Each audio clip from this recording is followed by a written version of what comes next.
আর রহমান ফাবিআইয়ি আলা রাব্বিকুমা তুকাযযিবান। আমার কোন নিয়ামতকে তোমরা অস্বীকার করবে? মজার ব্যাপার হলো এই আয়াতটা আল্লাহ তাআলা এই সূরার ভিতরে একবার, দুইবার, পাঁচবার, 10 বার নয়, 31 বার উল্লেখ করেছেন। কয়বার? 10 বার বললেও তো হইতো, 20 বার বললেও তো হতো, 31 বার বললেন কেন? তার মানে এটা জরুরি, এটার সিগনিফিক্যান্স, তাৎপর্য অনেক বেশি। যে জিনিস যত গুরুত্বপূর্ণ এটা বারবার বলতে হয়, ঠিক কিনা? এজন্য আল্লাহ তাআলা বারবার বলেছেন, বারবার আমাদেরকে সচেতন করেছেন। ফাবিআইয়ি আলাই রাব্বিকুমা তুকাযযিবান। আল্লাহ বলেছেন, এই মানব জাতি আর জিন জাতি, আমার কোন নিয়ামতকে তুই অস্বীকার করবি বল? কোন নিয়ামতকে অস্বীকার করবেন বলেন? আল্লাহর কোন নিয়ামতকে অস্বীকার করার কোন সুযোগ আছে? ওয়া ইন তা'উদ্দু নি'মাতাল্লাহি লা তুহসুহা ইন্নাল ইনসানা লাযালুমুন কাফার। যদি আমার নিয়ামতগুলো গুনতে শুরু করে দাও, গুনতে গুনতে তোমার জীবন শেষ হয়ে যাবে, হায়াত ফুরিয়ে যাবে। আমি আল্লাহর নিয়ামত গুনে কশিন কালেও তোমরা শেষ করতে পারবে।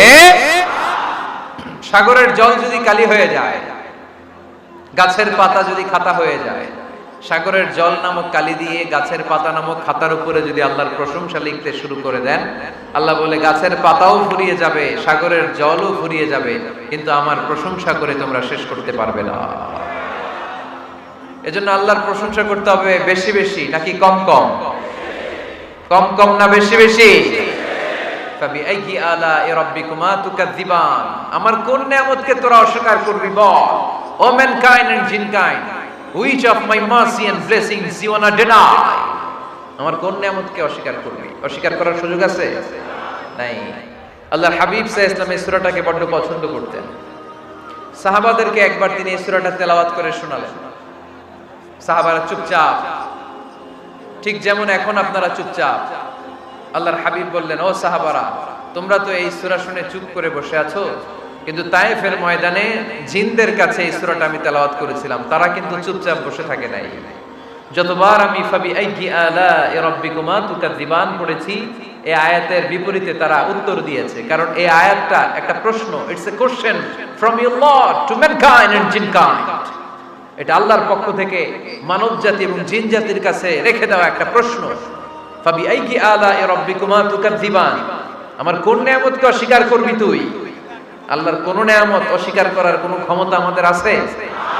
নাই, অসম্ভব। এজন্য এটা একটা প্রশ্ন। আল্লাহর হাবিব বললেন, ও আমার প্রাণের সাহাবারা, তোমাদের সামনে যখন সূরা রহমান তেলাওয়াত করলাম তোমরা চুপচাপ, কিন্তু তায়েফের ময়দানে যখন জিনদের কাছে তেলাওয়াত করেছি তখন তারা চুপচাপ থাকে নাই। যতবার আমি ফাবিআইয়ি আলাই রাব্বিকুমা তুকাযযিবান তেলাওয়াত করেছি, প্রত্যেকটা আয়াত শেষে এই প্রশ্নের উত্তর তারা দিয়েছে। সুবহানাল্লাহ পড়েন। যতবার এই আয়াতটা পড়েছি প্রত্যেকবার এই আয়াত শেষে তারা প্রশ্নের উত্তর দিয়েছে। তারা প্রত্যেকবার বলেছে, লা বিশাইইন মিন নিআমিকা রাব্বানা নুকাযযিবু ফালাকাল হামদু। আল্লাহ, তোমার কোন নিয়ামত অস্বীকার করার কোনো সুযোগ নাই, সব প্রশংসার মালিক তুমি। আবার যখন এই আয়াতটা আমি পড়েছি আবার উত্তর দিয়েছে, আবার আমি পড়েছি আবার উত্তর দিয়েছে। এরকম একবার নয়, দুইবার নয়, 5 বার নয়, 10 বার নয়, 31 বার এই আয়াতটা তেলাওয়াতের পর পর জিনেরা এই আয়াতের উত্তর আমার সামনে দিয়েছে। সুবহানাল্লাহ। লা বিশাইইন মিন নিআমিকা রাব্বানা নুকাযযিবু ফালাকাল হামদু। We cannot deny any of your mercy and blessings. All praises to you. All praises to you. সব ক্ষমতার মালিক একজন, চিল্লায় বলতে হবে, তিনি কে? তিনি হচ্ছেন আল্লাহ। সূরাতু আর রহমান, সূরার নাম কি? আরো জোরে বলেন। কোরআনের 55 নাম্বার সূরা এটা। কত নাম্বার? আয়াত আছে 78টা। কয়টা? সূরাটা মাক্কি সূরা। কি সূরা? এবার প্রশ্ন করি, উত্তর দেন। এই সূরাটা কোরআনের কততম সূরা? 55। আয়াত কয়টা? 78টা। মাক্কি না মাদানী? মাশাআল্লাহ, এই তো আপনারা উত্তর করতে পেরেছেন। এই সূরাটার একটা চমৎকার নাম আছে। বাইহাকী শরীফে আল্লাহর হাবিব সাল্লাল্লাহু আলাইহি ওয়াসাল্লাম ইরশাদ করেন, ইন্না লিকুল্লি শাইইন আরুস ওয়া আরুসুল কুরআনি সূরাতু আর রহমান। আল্লাহর হাবিব বললেন, সবার জন্য একজন নববধূ আছে, কোরআনেরও একটা নববধূ আছে, কোরআনের নববধূর নাম হচ্ছে সূরা আর রহমান। আওয়াজ করে সুবহানাল্লাহ বলতে পারলেন না? নববধূ বুঝেন তো? হ্যাঁ, নতুন বউ। নববধূ মানে কি? আল্লাহর হাবিব বললেন, ইন্না লিকুল্লি শাইইন আরুস ওয়া আরুসুল কুরআনি সূরাতু আর রহমান। সবার জন্য একটা নববধূ আছে, কোরআনেরও একটা নববধূ আছে, কোরআনের নববধূর নাম সূরা আর রহমান। নববধূ যেমনি বাসর রাতে হাতে পায়ে আলতা মেখে, বেনারসি শাড়ি পরে, লিপস্টিক দিয়ে, খোপায় ফুল দিয়ে, জুয়েলারি পরে, অর্নামেন্টস পরে, মেকআপ করে, পার্লারিং করে তার স্বামীর জন্য ওই রাতে সে নিজেকে উজাড় করে সাজায়, ঠিক কিনা? ঠিক তেমনি আল্লাহ তাআলা এই দুনিয়াতে আমাদেরকে কি কি নিয়ামত দিয়েছেন, আবার কি কি নিয়ামত জান্নাতে গেলে দিবেন, তার সব কিছু বর্ণনা করে এই সূরাটাকে তিনি উজাড় করে সাজিয়েছেন। সূরাটার নাম কি? আরো জোরে বলেন, কি নাম? আর রহমান। একটা দুর্বল বর্ণনায় এসেছে, দুর্বল বর্ণনায়, যে আল্লাহ তাআলা, স্বয়ং আল্লাহ তাআলা জান্নাতে জান্নাতীদেরকে এই সূরা আর রহমানটা নিজ কণ্ঠে তেলাওয়াত করে শোনাবেন। আমরা আল্লাহর কণ্ঠের তেলাওয়াত শুনতে চাই কি চাই না? আল্লাহর তেলাওয়াত কি আমাদের মতো তেলাওয়াত? আল্লাহ দেখতে কি আমাদের মতো? লাইসা কামিসলিহি শাই, তার মতো কেউ নাই। তার মতো কেউ আছে? তার মতো কেউ নাই, তিনি তার মতো। তিনি কার মতো? তিনি তার মতো। লাইসা কামিসলিহি শাই। জান্নাতীরা যখন জান্নাতে ঢুকবে, আল্লাহ তাআলা প্রশ্ন করবেন, ও জান্নাতীরা, এই কোরআনে যত নাজ নেয়ামতের বর্ণনা দিয়েছিলাম তার সবগুলো কি তোমরা পাই টু পাই বুঝে পেয়েছো? জান্নাতীরা বলবে পেয়েছি। হঠাৎ এক জান্নাতি হাত তুলে বলবে, আল্লাহ একটা জিনিস তো পাই নাই। সবাই বলে পাইছি, তুমি পাও নাই। কি পাও নাই? কয় আপনারই তো পাই নাই। সুবহানাল্লাহ পড়বেন না? আপনাকেই তো পাই নাই। সব দেখলাম, সব খাইলাম, সব দেখলাম, কিন্তু আপনারা তো দেখলাম না। আল্লাহ তাআলা তখন বিশাল জান্নাতের এক কনফারেন্স রুমে সবাইকে বসিয়ে আল্লাহর দিদার মানুষকে দেখাবেন। আল্লাহ তাআলা তার গোপন সৌন্দর্যকে সেদিন জান্নাতীদের সামনে প্রকাশ করে দিবেন। আল্লাহর হাবিব বসবেন ওই কনফারেন্স রুমে সবার সামনে। আল্লাহর হাবিবের পেছনে বসবে অন্যান্য নবীরা, তারপরে শুহাদা, সালেহীন, আউলিয়া সবাই বসবে। ওই জান্নাতের কনফারেন্স রুমে আমরাও যেন বসার জায়গায় পাই, আল্লাহ তুমি তৌফিক দিয়ে দিও। আল্লাহ তাআলা অনেকগুলো নূরের পর্দার পেছন থেকে নূরের ঝলকানি মারবেন। ওই ঝলকানি এক মুহূর্তের জন্য দিবেন। এক মুহূর্ত। কয় মুহূর্ত? 70,000 নূরের পর্দার কথা বলা হয়, এই বর্ণনাটাও দুর্বল। পর্দা আছে কিন্তু কয় হাজার জানে কে? আল্লাহ। ওই পর্দা সরিয়ে আল্লাহ তাআলা সৌন্দর্যের বা নূরের ঝলকানির এক আলোক ছোটা জান্নাতীদের সামনে তুলে ধরবেন এক মুহূর্তের জন্য। কয় মুহূর্ত? আলোক ছোটা দিয়েই আবার নাই, আবার সরাই ফেলবেন। ওই এক মুহূর্ত দেখে জান্নাতীরা পাগল হয়ে যাবে, অপলক নেত্রে তাকিয়ে থাকবে, এইভাবে চোখের পলক ফেলবে না, চোখ মেলে তাকিয়ে আছে। কিন্তু সামনে কিন্তু আল্লাহর নূর আর নাই, কারণ ওইটা আসছিল কয় মুহূর্তের জন্য? এক মুহূর্ত পরে নাই। কিন্তু কি যে দেখলাম, কত সুন্দর! কোটি কোটি বছর এরকম অপলক নেত্রে জান্নাতীরা তাকিয়ে থাকে। ইন্নাল্লাহা জামিলুন ইউহিব্বুল জামাল। আল্লাহ নিজে সুন্দর, সৌন্দর্যকে পছন্দ করেন। আল্লাহর চাইতে সুন্দর কিছু হতে পারে? চিল্লায় বলেন, পারে? পৃথিবী সুন্দর, মানুষ সুন্দর, আসমান সুন্দর, জমিন সুন্দর, সুন্দরে সুন্দরে পাল্লা। জানি না কত সুন্দর তুমি আল্লাহ, জানি না কত সুন্দর তুমি আল্লাহ। সুবহানাল্লাহ পড়েন। আল্লাহ তাআলা তার সৌন্দর্যকে সেদিন জান্নাতীদের সামনে তুলে ধরলেন। এই সূরাটা নাজিলের একটা ব্যাকগ্রাউন্ড আছে। আল্লাহর হাবিব সাল্লাল্লাহু আলাইহি সাল্লাম মক্কার জমিনে কাফিরদেরকে দাওয়াত দিতে লাগলেন, আল্লাহর ইবাদত করো, আল্লাহর জিকির করো, আল্লাহর প্রশংসা করো। এরকম দাওয়াত দিতে দিতে কিছুদিন পরে বিষ্ণু ইসলাম বলতে শুরু করলেন, রহমানের ইবাদত করো, রহমানের জিকির করো, রহমানের পায়ে সেজদায় লুটিয়ে পড়ো। তখন কাফেররা প্রশ্ন শুরু করে দিল, মুহাম্মদ এতদিন বলতা আল্লাহ, এখন কইতেছো রহমানের কথা, আসলে কোনটা? আল্লাহরে তো আমরা চিনি, রহমানরে তো আমরা চিনি না। আল্লাহর দাওয়াত দিচ্ছ, আল্লাহর গুণগান গাইছো, আল্লাহকে আমরা চিনি জানি, কিন্তু রহমানটা আবার কে? সে আবার কবে আসলো, কোত্থেকে আসলো, কবে থেকে আছে, কতদিন থাকবে? রহমানরে তো আমরা চিনি না। ওরা রহমান চিনে না। এজন্য আল্লাহ তাআলা রহমানকে চিনায় দেওয়ার জন্য আর রহমান নামে একটা সূরা নাযিল করে দিলেন।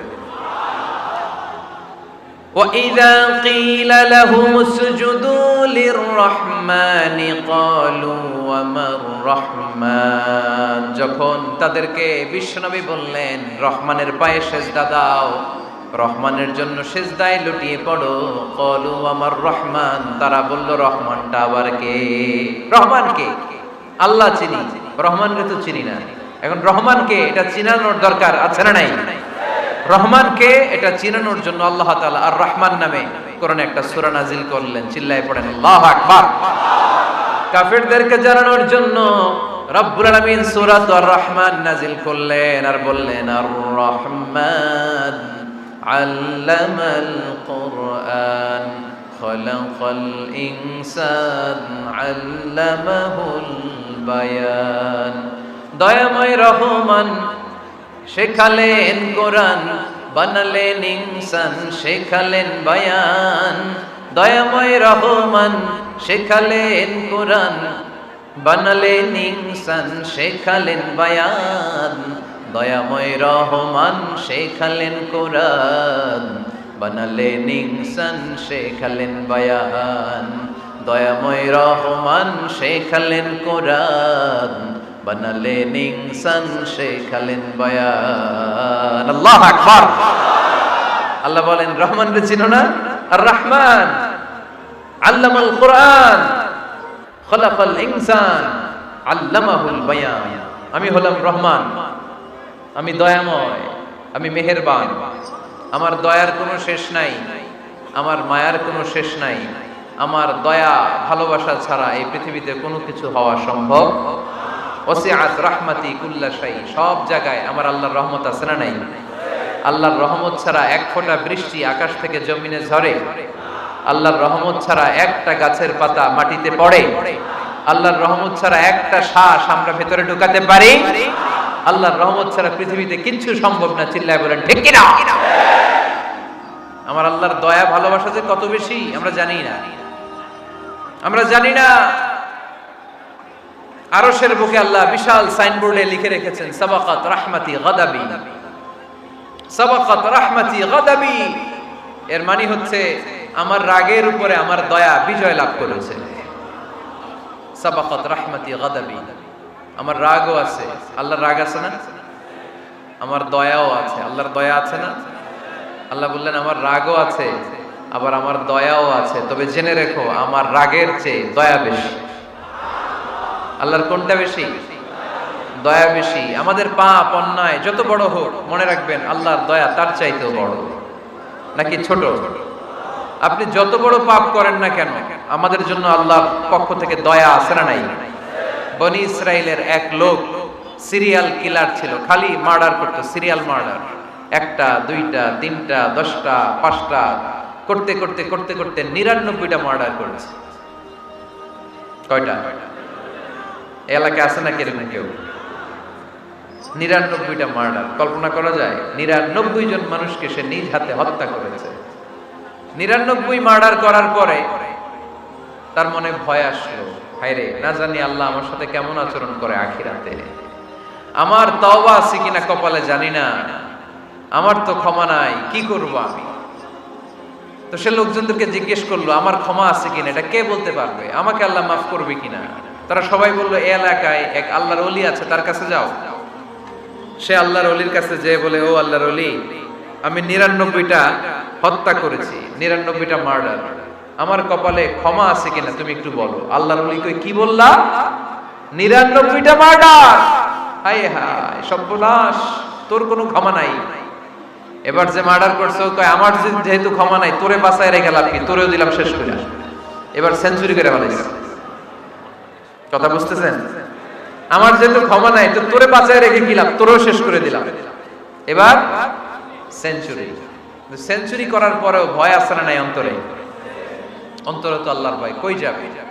খুঁজতে লাগলো কে সমাধান দিতে পারবে। একজন বলল ওই এলাকায় একজন বড় আলেম আছে, ওই আলেমের কাছে যাও। সে আলেমের কাছে যেয়ে বলে, আলেম, আমি ৯৯টা হত্যা করেছি, এখন আমার বড্ড ভয় হয়, আল্লাহ আমারে মাফ করবে কিনা, তুমি একটু আমারে বলো। আলেম বলে, তোমার গুনাহ যত বড়ই হোক, আমার আল্লাহর দয়া তার চাইতেও বড়। তুমি কি পাপ করেছো, কি অন্যায় করেছো? তুমি জানো না আমার রব কত মেহেরবান, তিনি কত দয়ালু, তিনি ভালোবাসার আধার, তিনি করুণার আধার। তোমার পাপ অন্যায় যদি হয় খালের পানির সমান, বিলের পানির সমান, আমার আল্লাহর দয়া সাগরের পানির সমান। তোমার পাপ আর অন্যায় যদি হয় পাহাড়ের সমান, আমার আল্লাহর ভালোবাসার দয়া হচ্ছে আকাশের সমান। তুমি যদি তওবার মতো তওবা করতে পারো, ক্ষমার মতো ক্ষমা চাইতে পারো, চোখের পানি ছেড়ে, চোখের পানির বড় দাম, চোখের পানির মধ্যে বিশাল কারিশমা, এটা আল্লাহ খুব পছন্দ করে। 2 ফোঁটা পানি আল্লাহ পছন্দ করে। এক, জিহাদের ময়দানে শহীদের গা বেয়ে ঝরে পড়া রক্তের ফোঁটা। 2 হচ্ছে অনুতপ্ত বান্দার চোখের পানির ফোঁটা। বান্দা যখন অনুতপ্ত হয়ে চোখের পানি ছেড়ে কাঁদে, তার চোখের পানি চোখ বেয়ে নাকের ডগা বেয়ে মাটিতে পড়ার আগেই ওই অনুতপ্ত বান্দার সব গুনাহ আল্লাহ মাফ করে দেয়। তওবার মতো তওবা করো, তাওবাতান নাসুহা। তওবার মতো তওবা করলে আল্লাহ ঠিকই মাফ করবে। সে এতটাই অনুতপ্ত হলো, এতটাই, সে আল্লাহর কাছে ক্ষমা চাইতে শুরু করলো। আলেম পরামর্শ দিল, তুমি যে এলাকায় থাকো এলাকাটা ভালো না, এলাকাটা ছাড়ো, এখানে সব ডাকাতদের এলাকা, তুমি একটা ভালো এলাকায় যাও, ওখানে যে তওবা করে ভালো মানুষ হয়ে যাও। সে নিয়ত করে কাপড় চোপড় গুছিয়ে ভালো এলাকায় যাবে। ঘর থেকে বেরোয়ার সাথে সাথেই মালাকুল মাউত চলে আসছে, তার রূহ কবজ করে ফেলছে। এখন রূহকে নিয়ে যাবে। ফাজাত মালাইকাতুর রাহমা ওয়া মালাইকাতুল আযাব। রহমতের ফেরেশতারাও আসছে, আযাবের ফেরেশতারাও আসছে। রহমতের ফেরেশতারা বলে, না না, সে তওবার নিয়ত করেছে, যদিও তওবা করতে পারে নাই, যদিও ভালো এলাকায় যেতে পারে নাই, তওবার নিয়ত করেছে, অনুতপ্ত হয়েছে, ক্ষমা চাওয়ার চিন্তা করেছে, আমরা তার রূহ নিয়ে ইল্লিনে রেখে দেব। আযাবের ফেরেশতারা বলে, না না, ৯৯টা হত্যা করার পরে আরো একটা হত্যা করে সেঞ্চুরি করেছে, এখনো তো ভালোভাবে তওবা করতে পারে নাই, তার রূহটা নিয়ে আমরা সিজ্জিনের ভেতরে ঢুকায় দেব। 2 দল ফেরেশতার মারামারি, এ বলে আমরা নিব, এ বলে আমরা নিব, ঝগড়া আছে না নাই? আল্লাহ বললেন, রাখো রাখো, ঝগড়ার দরকার নাই, এক কাজ করো, যেখানে মারা গিয়েছে ওইখান থেকে ফিতা দিয়ে মাপতে শুরু করো। ভালো এলাকাটা যদি কাছে হয় জান্নাতের ফেরেশতারা নেবে, খারাপ এলাকা যদি কাছে হয় জাহান্নামের ফেরেশতারা নেবে। খারাপ এলাকা তো একেবারেই কাছে, ঘর থেকে বের হওয়ার সাথে সাথে মৃত্যু হয়েছে, আর ভালো এলাকা তো অনেক দূর। আল্লাহ জমিনটারে আদেশ দিলেন, জমিন, এই অনুতপ্ত বান্দার জন্য তুই ভালো এলাকাটা কাছে চলে আয়, ভালো এলাকাটার জমিনটা তুই সংকুচিত হয়ে যা। যদিও ঘর থেকে বের হয়েছে একেবারে কাছে, খারাপ এলাকা হাজার হাজার মাইল দূরে চলে যা। ফিতা দিয়ে মাপ দিয়ে দেখে, সর্বনাশ, ভালো এলাকাটা তো একেবারেই কাছে, খারাপ এলাকাটা অনেক দূরে। আল্লাহর ফয়সালা অনুযায়ী রহমতের ফেরেশতারা তার রূহকে নিয়ে জান্নাতের ভেতরে ঢুকিয়ে দিয়েছে। ৯৯টা হত্যা করার পরে আরো একটা হত্যা করে সেঞ্চুরি, 100টা খুন করছে। আপনি কয়টা করছেন? আমি কয়টা করছি? তো 100টা খুন করে যদি ও মাফ পেতে পারে, আমার আল্লাহর কাছ থেকে আমরা কি ক্ষমা পেতে পারি না? ওর পাপের কাছে আমাদের পাপ কি? কয় ওয়াক্ত নামাজ ছাড়ছেন আপনি? কয়টা মিথ্যা কথা বলছেন? কতবার ঘুষ খাইছেন? কত টাকা সুদে লাগাইছেন? কত অন্যায় করছেন? কত জুলুম করেছেন? মনে রাখবেন, আপনার পাপ, আপনার অন্যায়, আপনার জুলুম যত বড় হোক না কেন, আমার আল্লাহর দয়া তার চাইতে বড়। এজন্য আল্লাহ নিজের পরিচয় দিয়ে বললেন, আর রহমানু আল্লামাল কুরআন খালাকাল ইনসান আল্লামাহুল বায়ান। আমি রহমান, আমি দয়ার সাগর। আমি কি? আল্লাহ তুমি দয়ার সাগর, রহমানুর রহিম, তোমার দয়ায় পূর্ণ আমার সারা নিশিদিন, তোমার দয়ায় পূর্ণ আমার সারা নিশিদিন। আলহামদুলিল্লাহ পড়ে। তাহলে বুঝতে পারলাম আমার আল্লাহর দয়ার কোনো শেষ আছে? চিল্লায় বলতে হবে, আছে। দয়া আর ভালোবাসাকে সৃষ্টি করার পরে আল্লাহ তাআলা 100 টুকরা করলেন। কয়শো টুকরা? সবাই শুনতেছেন? কষ্ট হচ্ছে? উত্তর দিচ্ছেন না যে? কত টুকরা করলেন? 100। 100 টুকরা করে 99 টুকরা দয়া ভালোবাসা আল্লাহ তাআলা নিজের কাছে রেখে দিলেন, আর 1 টুকরা দয়া আর ভালোবাসা আল্লাহ তাআলা গোটা বিশ্বের সবার মাঝে ভাগ করে দিলেন। আমরা সবাই মিলে পাইছি কয় টুকরা ভালোবাসা? উনি রেখে দিয়েছেন কয় টুকরা? ওই 1 টুকরার কিছু অংশ আমিও তো পাইছি, তাই না? আপনি পেয়েছেন, আমরা সবাই পেয়েছি, গোটা বিশ্বের সবাই, আদম আলাইহিস সালাম থেকে শুরু করে কিয়ামত পর্যন্ত যারা আসবে, এসেছিল এবং এখন আছে, সবাই মিলে কয় টুকরা? ওনার কাছে কয় টুকরা? কিন্তু এই 1 টুকরা যে আমরা সবাই ভাগে যোগে পাইলাম, আমাদের ভালোবাসার নমুনা দেখছেন? একজন আরেকজনের ভালোবেসে বলে আত্মহত্যা করে ফেলে, আছে না নাই? আছে না? সালমান শাহ মারা গেছে, এই দেশের কয়েকটা মেয়ে গলায় রশি দিয়ে আত্মহত্যা করছে, শুনছেন? অমুক সেলিব্রিটির কি হয়েছে, ছাদ থেকে লাফ দিয়ে পরে মাথা ফাটায় ফেলছে। ভালোবাসা আছে না নাই? যারে ভালোবাসে তার নাম আবার ছেলেরা হাতের মধ্যে কেটে কেটে লেখে। শরীয়তপুরে এগুলো নাই আলহামদুলিল্লাহ। হ্যাঁ, প্লাস দিয়ে লেখে, প্লাস। ধরেন আব্দুল্লাহ প্লাস শামিমা, তো এ প্লাস এস, রক্ত দিয়ে লেখে, রক্ত। আমি অবাক হই, নিডল, সুই, সুই দিয়ে কেটে কেটে লেখে আব্দুল্লাহর এ প্লাস শামিমার এস। কি ভালোবাসা! 1 ভাগ ভালোবাসার ছিটে ফোটা সবাই মিলে পাইছে। এটা ঠেলা যদি এরকম হয়, তাহলে যিনি 99 ভাগ ভালোবাসা রেখে দিয়েছে তার ভালোবাসা বেশি না কম? দেখেন, ছোট্ট বাচ্চাটা রাতে খেতে চায় না, মা যদি বলে খাও, বলে না, খাবো না। আব্বু অফিস থেকে আসুক, আব্বুর কোলে বসে বসে আব্বু আর আমি একসাথে খাবো। এই ছোট্ট বাচ্চাটা কিছু বোঝে না, কিন্তু তারপরও তার বাবার জন্য ভালোবাসা তার হৃদয়ে ঢুকাই দিছে কে? আপনাদের এলাকায় মুরগি পালেন না আপনারা? মুরগি যখন বাচ্চা নিয়ে হাঁটে, দেখবেন মুরগি ছানা ধরা যায় না, ধরতে গেলে মা মুরগিটা কি করে? কামড় দিতে আসে। এই ছোট্ট বাচ্চাগুলোর জন্য মা মুরগিটার হৃদয়ের ভিতরে ভালোবাসা ঢুকাই দিল কে? আমি পত্রিকাতে এমনও দেখেছি, বন্যায় এক মা পানি খেতে খেতে খেতে খেতে খেতে খেতে মরে গিয়েছে, কিন্তু শিশুটাকে একটা বালতির মধ্যে চাপিয়ে মাথায় তুলে ধরে রেখেছে। মা পানি খেতে খেতে নিজের জীবনকে বিলিয়ে দিয়েছে, কিন্তু বাচ্চাটা মরে নাই। বাচ্চার জন্য কি ভালোবাসা! এই ছোট্ট বাচ্চার জন্য মায়ের হৃদয়ে জান স্যাক্রিফাইসের মতো এই ভালোবাসা ঢুকাই দিল কে? কিছুদিন পরে আবার আসতেছে বিশ্ব ভালোবাসা দিবস। তখন দেখা যাবে ভালোবাসা কারে কয়। মাদারীপুরের কোনো ফুল বাগান আর খুঁজে পাওয়া যাবে না ফুল, ঠিক কিনা? এই শরীয়তপুর এলাকায় নিশ্চয়ই আপনারা শরীয়ত লঙ্ঘন না করে ইসলামকে প্র্যাকটিস করেন, নাকি এইখানেও বিশ্ব ভালোবাসা আছে? হ্যাঁ, আছে তো। শরীয়তপুর না? হ্যাঁ, ওই দিন 14 ফেব্রুয়ারি শরীয়ত যায় কই? এগুলোর সাথে ইসলামের কোন সম্পর্ক? আমাদের প্রতিদিনই ভালোবাসা, সকালে ভালোবাসা, বিকালে ভালোবাসা, সন্ধ্যায় ভালোবাসা, শীতকালে ভালোবাসা, গ্রীষ্মকালে ভালোবাসা। আমাদের ইসলামে শুধু ভালোবাসাবাসী, ঠিক কিনা? রাসূল আমার ভালোবাসা, রাসূল আমার আলো আশা, রাসূল আমার প্রেম বিরহের মূল আলোচনা, রাসূল আমার কাজে কর্মের অনুপ্রেরণা। চিল্লায় পড়েন আল্লাহু আকবার। আমাদের ভালোবাসার কোনো কমতি আছে? 24 ঘন্টা আমাদের ভালোবাসা আছে না নাই? 365 দিন আমাদের ভালোবাসা আছে না নাই? এই জন্য আলাদা করে আমাদের কোনো দিন লাগে না, বিশ্ব ভালোবাসা দিবস দরকার হয় না। যারা মাকে দেখতে পারে না, বাবারে দেখতে পারে না, এরা একদিনের জন্য মা বাবাকে উইশ করতে যায়, আর নাম দিছে বিশ্ব মা দিবস, বিশ্ব বাবা দিবস।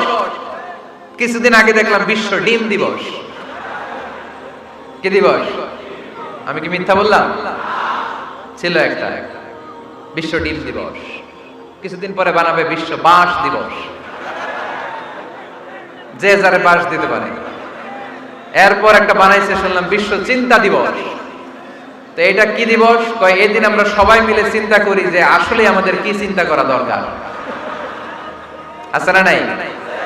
তো এই যে ওরা বিশ্ব মা দিবস, international mother day, international father day, মা দিবস, বাবা দিবস বছরে একবার ওল্ড হোমে রেখে আসে, বৃদ্ধাশ্রমে।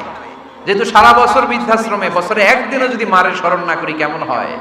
তো একদিন ওই মা দিবসে মারে একটা কার্ড দিয়ে উইশ করে আসে, কিছু টাকা দিয়ে আসে। ওদের তো মা বাবার প্রতি দয়া নাই, শ্রদ্ধা নাই, ভালোবাসা নাই, এজন্য ঘটা করে ওদের দিবস পালন করা লাগে। আমাদের 24 ঘন্টা 365 দিনই ভালোবাসা, তাই এই দিবস ফিবসের আমাদের দরকার নাই। চিল্লায় বলেন ঠিক কিনা? জন্মের পর থেকেই তো আমাদের ভালোবাসা, মৃত্যু পর্যন্ত ভালোবাসা, আমৃত্যু ভালোবাসা। এজন্য বিশ্ব ভালোবাসা দিবস, এটা ইসলাম কখনো সাপোর্ট করে না। ভালোবাসার কেন্দ্রবিন্দু একজন, চিল্লায় বলতে হবে তিনি কে?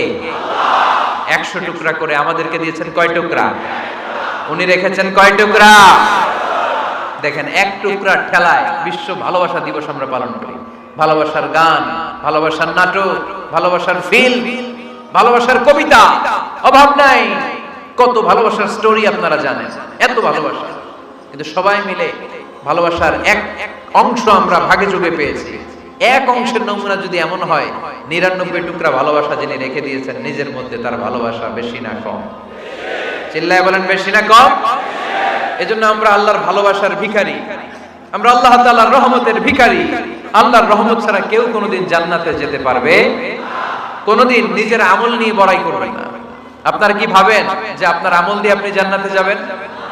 শরীয়তপুরের আজকের এই প্যান্ডেলে যারা বসে আছেন, কার এরকম ভরসা আছে যে হুজুর আমি এত আমল করেছি, আমার আমলের বদৌলতে আমি জান্নাতের মধ্যে? কে কে আছেন দেখি? আল্লাহর ওলি আছে? এরকম কোন আল্লাহর ওলি? হ্যাঁ আছে? নাই। আল্লাহর হাবিব বললেন, আল্লাহর রহমত ছাড়া, ভালোবাসা ছাড়া কেউ কোনোদিন জান্নাতে ঢুকতে পারবে। আম্মা জান আয়েশা বললেন, ইয়া রাসূলুল্লাহ আপনিও না? আল্লাহর হাবিব বললেন, না আমিও না, তবে আল্লাহর রহমত আর দয়া সেদিন আমাকে ঘিরে রাখবে।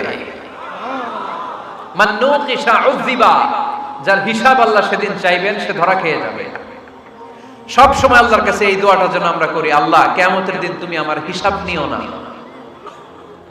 আল্লাহ তুমি আমার বিচার বসিও না।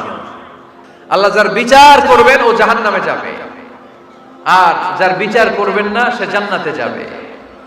আল্লাহ যদি বিচার করে আর পাই টু পাই হিসাব নেয়, নামাজ পড়লি না কেন, রোজা রাখলি না কেন, মিথ্যা বললি কেন, খাদ্যে ভেজাল দিলি কেন, মাছে ফরমালিন দিলি কেন, যৌতুক খাইলি কেন, ঘুষ খাইলি কেন, উল্টাপাল্টা করলি কেন, জিনা করলি কেন, একটার পর একটা প্রশ্ন বানে যদি সেই ভয়ঙ্কর দিনে আল্লাহ আমাদেরকে জর্জরিত করে, আমাদের কোনো উত্তর আছে?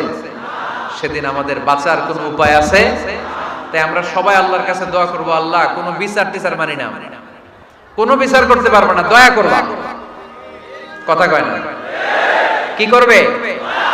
এবার আওয়াজ করে বলেন, বিচার চান না দয়া চান? রোজ হাসরে আল্লাহ আমার করোনা বিচার, আল্লাহ করোনা বিচার, পড়েন আমিন। রোজ হাসরে আল্লাহ আমার করোনা বিচার, আল্লাহ করোনা বিচার। বিচার চাহি না তব দয়া চাহে এ গুনাহগার, আল্লাহ করোনা বিচার। পড়েন আমিন। তিনি যদি দয়া করেন তবেই আমরা জান্নাতে যেতে পারবো, ঠিক কিনা? এজন্য আল্লাহ বললেন, আর রহমানু আল্লামাল কুরআন খালাকাল ইনসান আল্লামাহুল বায়ান। আমি হলাম রহমান। কাফেররা বলে রহমানকে জানি না, রহমানকে চিনি না। আল্লাহ বলে রহমানকে চিনে না, আমার নাম রহমান, আমি দয়ালু, আমি মেহেরবান, ঠিক কিনা? এজন্য প্রতিদিন সূরা ফাতিহায় দ্বিতীয় আয়াতটা আমরা কি পড়ি? আর রহমান আর রহিম, ঠিক কিনা? তিনি দয়ার সাগর, তিনি মায়ার সাগর। আমরা বললাম, আল্লাহ ঠিক আছে আমরা বুঝেছি আপনি দয়ার সাগর, আর আপনি কি করেন? দ্বিতীয় আয়াতে আল্লাহ বললেন, আল্লামাল কুরআন, আমি কোরআন শিক্ষা দেই। শুধু দয়ার সাগর হয়ে আমি আল্লাহ বসে থাকি নাই, তোমাদের হেদায়েতের জন্য আমি কোরআন নাজিল করে দিয়েছি।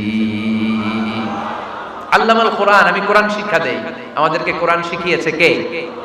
বিশ্বনবীকে কোরআন শিখিয়েছে কে? আল্লাহ। এজন্য দুনিয়াতেও যারা কোরআন শিখায় তাদের মর্যাদা বাড়ায় দেয় কে? বাংলার জমিনে যারা কোরআন শরীফ শিখায় এদের মর্যাদা সবচেয়ে কম, এদের বেতন সবচেয়ে কম, এরা সমাজে সবচেয়ে বেশি অবহেলিত, ঠিক কি না? আল্লাহর কাছে এরা সবচেয়ে বেশি সম্মানিত। আল্লাহর হাবিব বললেন, খায়রুকুম মান তাআল্লামাল কুরআন ওয়া আল্লামাহু, তোমাদের মধ্যে আল্লাহ তাআলার কাছে সবচেয়ে প্রিয় শ্রেষ্ঠ ওই মানুষটা যে নিজে কোরআন পড়ে আবার অন্যরে পড়ায় দেয়। সুবহানাল্লাহ পড়েন। আপনি যদি কাউরে শুধু সূরা ফাতিহাটা শিখান, কোন সূরা? সূরা ফাতিহাটা যদি শিখায় দেন, সে যতদিন সূরা ফাতিহা তেলাওয়াত করবে, ওই তার তেলাওয়াতের একটা পার্সেন্টেজ সওয়াব আপনার আমলনামায় আছে না নাই? সে যদি আবার আরেকজনের শিখায়, ওই লোক যদি আবার আরেকজনের শিখায় দেয়, এরকম যতজনকে তারা শিখাবে, প্রত্যেকের তেলাওয়াতের একটা পার্সেন্টেজ সওয়াব আপনার আমলনামায় ঢুকায় দিবে কে? এজন্য কোরআন নিজেও শিখবো, অন্যকেও শেখাবো। রাজি আছেন তো?